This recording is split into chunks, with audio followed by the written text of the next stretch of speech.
Selanjutnya saya akan menjelaskan mengenai customer driven quality. Jadi customer driven quality adalah pendekatan kualitas yang berfokus pada kebutuhan, harapan, dan juga kepuasan pelanggan. Nah, perusahaan itu harus memahami voice of the customer agar produk dan layanan itu sesuai dengan keinginan pelanggan. Namun, perusahaan juga harus tetap berhati-hati terhadap reactive customer driven quality, yaitu kondisi di mana ketika perusahaan itu hanya bereaksi terhadap perubahan harapan pelanggan sehingga selalu tertinggal dari pesaing-pesaingnya. Lalu yang kedua adalah Customer Relationship Management atau CRM, di mana ini adalah pendekatan untuk mengelola hubungan jangka panjang dengan pelanggan karena pelanggan itu dianggap sebagai aset penting perusahaan. Jadi CRM ini membantu meningkatkan loyalitas pelanggan dan juga mempertahankan pelanggan lama. CRM ini memiliki 4 komponen utama, yaitu yang pertama complaint resolution, di mana ini untuk menangani keluhan pelanggan. Lalu yang kedua adalah feedback, di mana ini untuk mengumpulkan masukan dari pelanggan. Lalu yang ketiga adalah guarantees, di mana ini memberikan jaminan kualitas layanan atau produk terhadap pelanggan. Dan yang terakhir atau keempat adalah corrective action, di mana ini tuh memperbaiki masalah agar tidak terjadi kembali. Lalu materi yang ketiga adalah the gaps approach to service design, di mana ini adalah pendekatan gaps model yang bertujuan untuk mengidentifikasi perbedaan antara harapan pelanggan dan juga layanan yang diterima. Gap ini terjadi ketika yaitu harapan pelanggan itu tidak dipahami dengan baik oleh manajemen, lalu spesifikasi layanan itu tidak sesuai dengan kebutuhan pelanggan, lalu pelayan yang diberikan itu tidak sesuai dengan standar, dan terakhir komunikasi perusahaan itu tidak sesuai dengan layanan sebenarnya. Nah, dengan melakukan gap analysis, perusahaan itu dapat mengetahui masalah layanan dan juga melakukan perbaikan kualitas di situ. Mari kita lanjut ke topik selanjutnya, yaitu segmenting customers and markets atau segmentasi pelanggan dan pasar. Dalam manajemen kualitas modern, ada satu aturan emas, yaitu kualitas adalah apa yang pelanggan katakan sebagai kualitas. Namun masalahnya, pelanggan kita tidaklah seragam. Apa yang dianggap berkualitas oleh seorang remaja berusia 18 tahun itu bisa jadi sangatlah berbeda dengan definisi kualitas bagi seorang profesional berusia 40 tahun. Disinilah segmentasi berperan krusial. Menurut Foster pada bukunya, itu perusahaan harus membagi pasarnya ke dalam kelompok-kelompok yang lebih kecil dan spesifik. Jadi bisa berdasarkan demografi, letak geografis, atau bahkan perilaku dan gaya hidup mereka. Kenapa? Karena mencoba membuat satu produk yang memuaskan bagi semua orang itu pada akhirnya akan berujung pada produk biasa-biasa aja yang tidak benar-benar memuaskan siapapun, jadi nggak spesifik dan tertuju pada satu segmen. Dengan melakukan segmentasi, perusahaan dapat lebih fokus mendengarkan voice of the customer atau suara pelanggan di masing-masing segmen tersebut. Jadi kita bisa menyesuaikan desain produk, layanan purna jual, hingga strategi komunikasi yang secara presisi menjawab masalah dan kebutuhan unik mereka. Hasil akhirnya bukan hanya kepuasan pelanggan, tapi terciptanya loyalitas merek yang sangat kuat karena pelanggan merasa perusahaan benar-benar mengerti segmentasi dan kebutuhan mereka. Sekarang kita masuk ke topik selanjutnya, yaitu Strategic Supply Chain Alliances between Customer and Suppliers atau aliansi strategis rantai pasok. Jika kita melihat ke masa lalu, hubungan antara perusahaan dan pemasok seringkali bersifat transaksional dan saling sikut. Perusahaan itu biasanya memiliki puluhan pemasok atau satu jenis barang, dan mereka selalu menekan harga semurah-murah mungkin. Jadi jika ada yang lebih murah, mereka langsung berpindah. Ini disebut pendekatan yang adversarial atau bermusuhan. Namun, pada buku, Foster menjelaskan bahwa perusahaan yang unggul dalam kualitas tidak lagi melakukan hal tersebut. Mereka beralih ke paradigma baru, yaitu membangun aliansi strategis.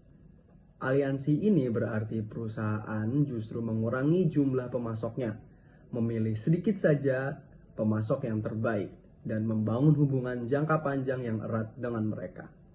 Dalam aliansi ini, yang diutamakan bukanlah harga termurah, melainkan total biaya terendah dan kualitas tertinggi.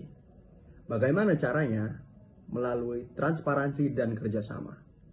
Perusahaan dan pemasok itu saling berbagi informasi penting seperti jadwal produksi dan tingkat inventaris. Bahkan pemasok itu sering kali dilibatkan sejak awal dalam tahap perancangan produk baru agar mereka bisa memberikan masukan teknis. Jika pemasok memiliki masalah kualitas, perusahaan pelanggan tidak langsung memecat mereka, melainkan mengirimkan tim insinyur untuk membantu memecahkan masalah tersebut bersama-sama. Inilah esensi dari aliansi strategis, menciptakan ekosistem win-win solution di mana kepercayaan dan kolaborasi itu menghasilkan aliran rantai pasok yang efisien dan juga inovatif, berkualitas tinggi dari ujung ke ujung, dari end to end. Selanjutnya kita membahas perbedaan antara tim marketing dan tim operasional dalam melihat pelanggan. Tim marketing ini biasanya menganggap bahwa semua uang yang masuk itu sama nilainya dari manapun asalnya. Sedangkan tim operasional ini merasa bahwa melayani terlalu banyak jenis pelanggan itu membuat bingung dan boros di biaya produksinya. Karena lebih efisien membuat satu barang untuk pasar yang luas daripada harus membuat banyak barang yang berbeda-beda untuk pasar yang lebih kecil. Oleh karena itu muncul konsep customer rationalization. Di sini tim marketing dan operasional bersepakat memilih pelanggan mana yang benar-benar memberikan keuntungan jangka panjang dan sesuai dengan keahlian perusahaan. Tujuannya supaya perusahaan tidak memaksakan diri melayani permintaan yang di luar spesialisasi mereka dan mereka bisa lebih fokus membangun hubungan dan memberikan pemasukan yang stabil. Dalam upaya meningkatkan kualitas layanan ini, perusahaan itu harus mengambil inisiatif untuk menjemput bola melalui kontak yang dimulai dari penyedia layanannya. Dan secara fundamental, data hasil masukan pelanggan ini dibedakan menjadi dua kategori utama. Yang pertama ada hard data, yaitu data yang bersifat objektif dan dapat diukur pada skala yang kontinu, misalnya berat, volume, atau kecepatan. Yang kedua adalah soft data, yaitu data yang bersifat subjektif dan berbasis persepsi, misalnya seperti hasil survei. Dan soft data ini sangat krusial untuk mengukur persepsi kualitas dari pelanggan. Selanjutnya ada 3 area utama yang digunakan oleh perusahaan untuk mengumpulkan data secara aktif, yaitu yang pertama ada kontak telepon, yaitu metode yang sering digunakan untuk survei singkat atau wawancara yang terstruktur. Yang kedua ada focus group, yaitu diskusi kelompok yang diarahkan untuk membahas topik spesifik dalam satu waktu. Yang ketiga ada survei layanan pelanggan, yaitu alat utama untuk menentukan persepsi pelanggan terhadap dimensi kualitas dan kinerja perusahaan. Keberhasilan sebuah survei itu bergantung pada 4 tahap pengembangan yang sistematis. Yang tahap pertama itu adalah identifikasi kebutuhan pelanggan. Jadi menentukan dimensi kualitasnya dari kinerja, layanan, dan estetikanya. Yang paling penting bagi pelanggan melalui wawancara atau tinjauan kontrak. Yang kedua adalah pengembangan instrumen, yaitu menyusun daftar pertanyaan yang dirancang untuk menangkap persepsi secara akurat. Yang ketiga, implementasi dan validasi, yaitu memastikan instrumen itu memiliki 2 kualitas utama. Yang pertama itu adalah reliability, yaitu konsistensi hasil dalam pengukuran yang berulang. Dan yang kedua ada validity, yaitu keakuratan instrumen dalam mengukur apa yang seharusnya diukur. Dan yang terakhir itu adalah analisis hasil, yaitu mengolah data menggunakan metode statistik sederhana, misalnya Mean, histogram, atau analisis Pareto. Nah, ini tuh agar hasil itu mudah dikomunikasikan kepada manajemen untuk pengambilan keputusan. Selanjutnya masuk ke cara pasifnya. Jadi berbeda dengan metode aktif, pendekatan yang pasif ini mengandalkan inisiatif sepenuhnya dari sisi pelanggan untuk menghubungi perusahaan. Ada beberapa karakteristik data pasif. Yang pertama, bias penelitian, yaitu riset ini menunjukkan bahwa pengumpulan data pasif itu cenderung menghasilkan nilai rating kualitas yang lebih rendah dibandingkan metode yang aktif.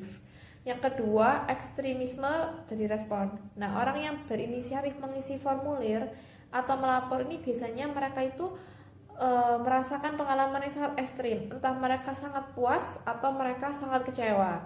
Dan yang ketiga, karakteristik data pasif itu adalah motivasi utama. Jadi pelanggan ini biasanya menghubungi perusahaan karena memiliki masalah spesifik yang ingin segera diselesaikan. Untuk alat pengumpulannya itu ada yang pertama kartu riset pelanggan. Jadi sering ditemui di restoran atau di kemasan produk. Yang kedua ada saluran respon atau situs web. Jadi penyedia nomor telepon bebas pulsa ini biasanya ada di situs resmi perusahaan atau bisa juga dalam bentuk formulir pertanyaan. Nah, underline-nya dari semuanya itu adalah bahwa keluhan yang berhasil diselesaikan itu bukan hanya sekedar menutup masalah pelanggan itu, tapi merupakan data berharga untuk perbaikan sistem kualitas secara menyeluruh. Selanjutnya ada materi mengenai customer retention and loyalty. Jadi customer retention itu apa sih? Jadi customer retention itu merupakan kemampuan perusahaan itu untuk mempertahankan pelanggan agar terus memakai terus produk atau layanan dari yang ditawarkan dari perusahaan tersebut. Jadi tingkat retensi pelanggan itu biasanya jadi indikator kepuasan pelanggan. Jadi semakin banyak pelanggan itu pelanggan yang kembali itu berarti semakin tinggi kepuasan mereka gitu kan. Jadi selain itu tuh perusahaan juga membangun loyalitas pelanggan, di mana loyalitas pelanggan itu tercipta melalui layanan. Terus selanjutnya tuh juga ada Customer Relationship Management System atau CRMS. Itu tuh merupakan sistem yang digunakan perusahaan untuk mengelola hubungan dengan pelanggan melalui pengumpulan dan analisis data pelanggan. Jadi sistem ini memiliki 3 fungsi utama. Yang pertama itu ada akuisisi pelanggan, terus yang kedua itu ada retensi pelanggan, terus ada peningkatan layanan gitu kan. Lalu yang ketiga itu ada award on excellent design, dimana tuh nggak semua inovasi produk itu berasal dari kebutuhan yang disampaikan pelanggan. Jadi banyak produk yang inovatif muncul berkembang seiring perkembangan teknologi dan kreativitas perusahaan. Jadi beberapa perusahaan itu menggunakan pendekatan ready, fire, aim, yaitu meluncurkan inovasi terlebih dahulu, terus menyesuaikan dengan kebutuhan pasar. Jadi selain itu juga perusahaan itu dapat menciptakan produk dengan identifikasi kebutuhan yang belum disadari oleh pelanggan. Jadi contohnya itu ada di Tata Nano. Itu tuh dengan harga terjangkau yang dikembangkan untuk memenuhi kebutuhan transportasi masyarakat di negara yang berkembang.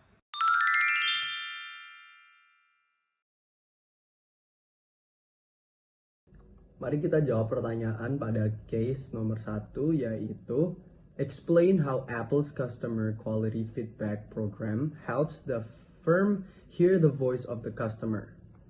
Jadi apa yang ditanyakan itu jelaskan bagaimana program Customer Quality Feedback CQF dari Apple membantu perusahaan mendengar suara pelanggan atau voice of the customer. Jadi jawabannya sangatlah sejalan dengan konsep Voice of the Customer atau VOC yang ditekankan oleh Foster.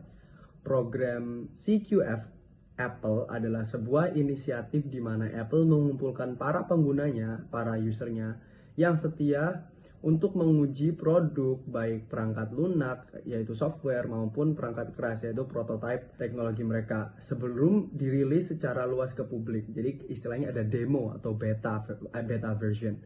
Jadi melalui program ini Apple berhasil mendengar suara pelanggan dengan cara membuka jalur komunikasi langsung antara pengguna nyata dan tim engineering atau teknisi Apple. Para pelanggan ini secara proaktif melaporkan bug, terus error. Jadi untuk diperbaiki langsung dengan tim engineeringnya itu dengan memberi masukan tentang kemudahan penggunaan usability serta menyarankan fitur-fitur baru berdasarkan pengalaman langsung mereka. Jadi artinya Apple itu tidak hanya duduk diam dan menebak-nebak apa yang diinginkan oleh pasar. Jadi dengan program CQF, mereka mengumpulkan data umpan balik secara real time dan mengintegrasikan suara ke dalam proses perbaikan produk. Jadi apa hasilnya? Itu ketika produk resmi dirilis, produk tersebut sudah benar-benar sesuai spesifikasi dan keinginan pasarnya dengan ekspektasi dan kebutuhan pelanggan yang pada akhirnya menciptakan tingkat kepuasan dan loyalitas yang sangat tinggi. Baik, saya akan menjawab pertanyaan kedua. Menurut pendapat Anda, apa aspek paling penting dari program Apple tersebut? Apakah Anda akan membuat perubahan atau modifikasi? Jawabannya adalah aspek paling penting dari program Customer Quality Feedback adalah keterlibatan langsung pelanggan dalam proses pengembangan produk. Melalui program ini, pengguna dapat memberikan masukan tentang fitur, performa, dan juga kemudahan pengguna, dan juga kompatibilitas sebelum produk itu diluncurkan. Hal ini tuh dapat membantu Apple memahami kebutuhan pelanggan dan juga meningkatkan kualitas produk. Nah, jika dilakukan perubahan, Apple dapat memperluas jumlah peserta program dan juga menggunakan platform digital untuk mengumpulkan feedback lebih cepat, sehingga lebih banyak ide dan juga pengalaman pengguna dapat digunakan untuk meningkatkan produk tersebut.